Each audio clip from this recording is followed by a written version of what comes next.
আসসালামু আলাইকুম। আজ আমি চলে এসেছি পুরান ঢাকার প্রাণকেন্দ্র চকবাজারে।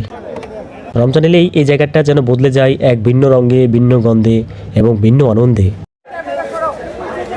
দেখতে পাচ্ছেন চারদিকে মানুষের ঢল। বিকেল গড়াতেই শুরু হয়েছে ইফতারের প্রস্তুতি। ছোট বড় দোকান, রাস্তার দুই পাশ জুড়ে সাজানো শত রকমের খাবার। চোখে পড়ছে রঙিন জিলাপি, বুটের ডাল, খেজুর, শরবত আর সেই বিখ্যাত বোরহানি। চকবাজারের ইফতার মানে ঐতিহ্য। প্রায় 400 বছরের ইতিহাসের সাক্ষী এই বাজার।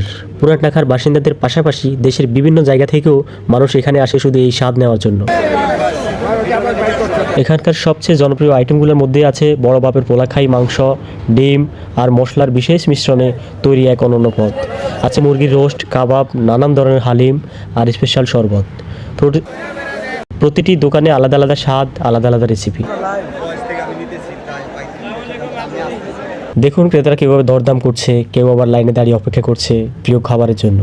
বিক্রেতাদের ব্যস্ততা দেখলে বোঝা যায় রমজান এখানে শুধু ইবাদতের মাস নয়, এটা এক উৎসবের মাস।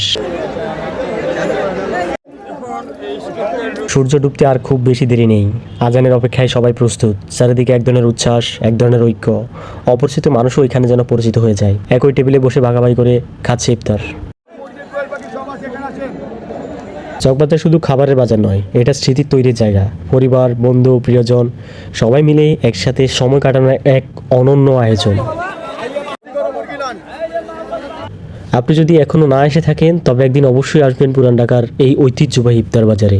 স্বাদের সঙ্গে ইতিহাসের মেলবন্ধন, যা একবার অনুভব করলেই ভুলবেন না কখনো।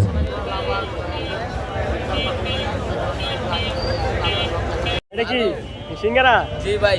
ইফতারিতে সিঙ্গারা খেলে সমস্যা হবে না? না না ভাইয়া।